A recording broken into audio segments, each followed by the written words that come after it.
ጫኔ ጫኔ አደይና ዴባ አመልጠዋል። አለልኝና ጫኔ ጉድ ሆነዋል። የአደይ አጎት እንግዲህ እነሱን አይለቃቸውም ማለት ነው። ሌላ ዶክተሩ ዳይመንድ ጉሮሮውን አንቆ ሊገለው ነው። ዶክተሩ እውነት ወንጀለኛ ጋር ተባባሪ ነው ትላላችሁን? እንግዲህ ሩታ በዶክተሩ ምክንያት ራሷን ልታጠፋ ነው። የሚፈልገኝ ከሌለ፣ የምፈልገው ከሌለ፣ የምኖርለት ከሌለ፣ የሚኖርልኝ ከሌለ ምን እሰራለሁ በማለት ራሷን ልታጠፋ ነው። ሩታ አርፈሽ ተቀመጪ። አንድ ዶክተር አይፈልግሽምና ሌላው ሰው አይፈልገኝም ማለት ይቻላል? ሩታ በጣም ነው ያስጠላችኝ እኔም ማለት ነው። በአጠቃላው ከናደይ ከነ ዴብ ጀምሮ ተደጋጋሚ ነገር አዲስ ነገር አሳዩን እስኪ የምትሉ በላይ ሁሌ ስቃይ እንዴ! መቼ ነው ያደይና የዴብ ስቃይ የሚያበዛው የሚያልቀው? ሁሌ በዛ ስቃው። ሲቀጥል ያደይ አባት እንዴት ነው አስተሳሰብ? ልጅህን ካልሰጠህን ብሎ ከሚያስር ሰውዬና ከሚያፍን ሰውዬ ጋር ልጁን አምኖ እንዴት ነው የሚሰጣት? እችን የመሰለ ልጅ አስባችሁታል እንዴ? ለአባትየው ያልተመለሰ ለልጅቷ ምን ሊመለሱ ነው? እውነት ያደይ አባት ራስ ወዳድ ራሱን ነው የሚወደው ማለት ነው። እሱን እንዲለቀው ብሎ አደይ ለነኝህ ላውሬዎች ከሰጠ እንግዲህ ጫኔ እናለልኝ ያበቃላቸዋል። አደይ ካልተገኘ እንግዲህ አደይን ብዙ ጊዜ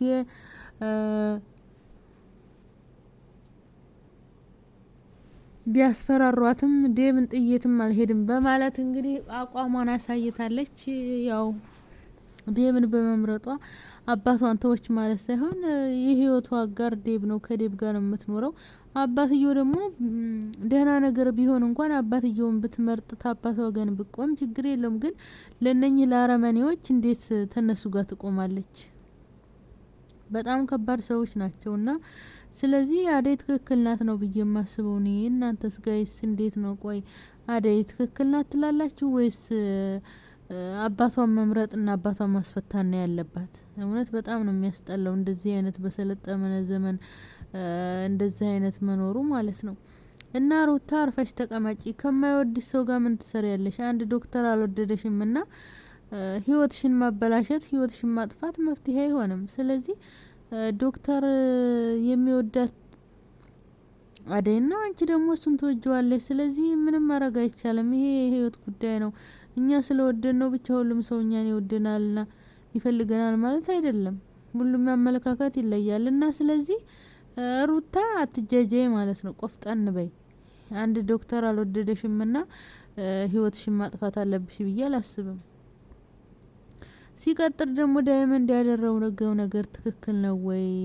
ዳይመንድ ዶክተሩ እውነት እንደዚህ ወንጀል ሰርቶ ከኪንጎ ሰውዬ ጋር አብሮ የሚሰራ ከሆነ በጣም ያስጠላልና ዳይመንድ ትክክል ነው። እንኳንም ማነቀው ዶክተሩን ብዬ ላለው። ግን ደግሞ ምናልባት ዳይመንድ ተረጋግቶ ነገሩ ምንድነው ብሎ መጠየቅ ነበረበት። ወይም የኔ ሀሳብ ማለት ነው ለምን እንደዚህ እንዳደረገ ቢጠይቀው።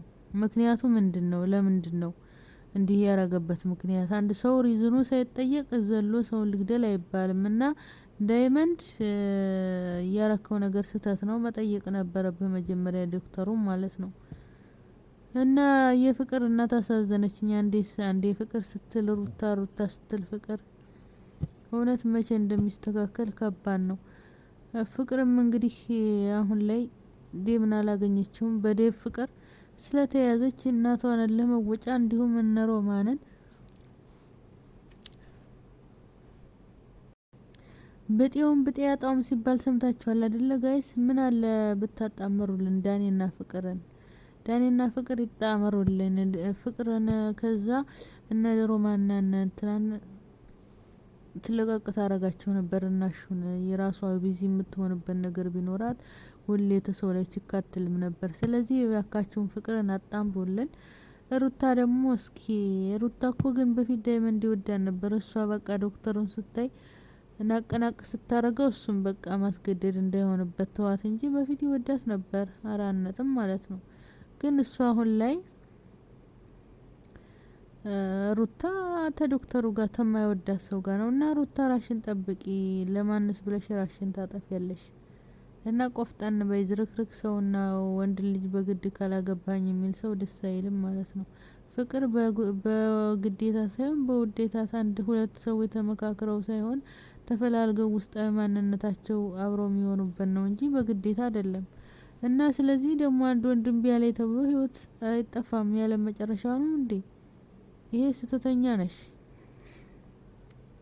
እና የአደይና የዴብ መጨረሻ የናፈቃቸው አደይና ዴብ ተመልሰው ይመጣሉ ብላችሁ ታስባላችሁ? በሰላም ወይስ ያስቆሟቸዋል? እኔ በጣም ፈርቻለሁ።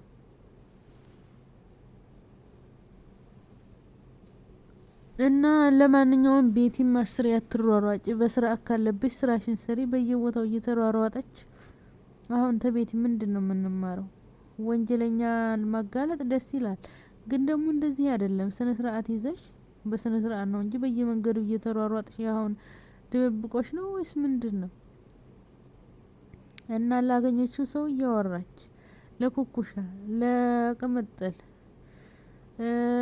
ሲቀጥል ደግሞ ለፍቅር። ኧረ በስመ አብ ምን ጉድ ነሽ አንቺ ቤቲ።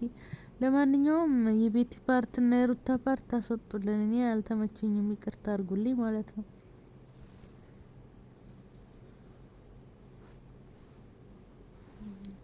ለሊና እንግዲህ ቤዛም አዲስ ጦርነት ከፍተዋል። ባቡሬም እንግዲህ ለቤዛ ወዷትና ፈልጓት ሳይሆን ያው የለሊን ወንድም ለማስፈታት ብሎ ነው ያደረገው። ሆኖም ግን ቤዛ አሁን ላይ የቤዛ ደካማ ጎን ነው የለሊ ባቡሬ ስለሆነ ስለምታውቅ በደካማ ጎኑ ገብታ ልታጠቃ እያሰበች ነው ማለት ነው። ብትከበሪ አሪፍ ይመስለኛል ቤዛ ማለት ነው። ለሊ ያለቀሽም እናቴ ለሊ ከመጡባት ባትደራደርም ማለት ነው። እና ለማንኛውም ቤተሰብ ስለተከታተላችሁኝ አመሰግናለሁ። የዚህ ድራማ መጨረሻውን አፈቀኝ። የዴብና የአደይ መጋባቸው ቀን መቼ ነው? እናንተዎች መቼ መስላችኋል? አልናፈቃችሁም? እኔ በጣም ነው የናፈቀኝ። እንዴ ጉድ እኮ ነው። ጠበቅን ሁሌም ተመሳሳይ ነገር እንዴ። እስከዛ ምን እንማረኛ ጎበዝ።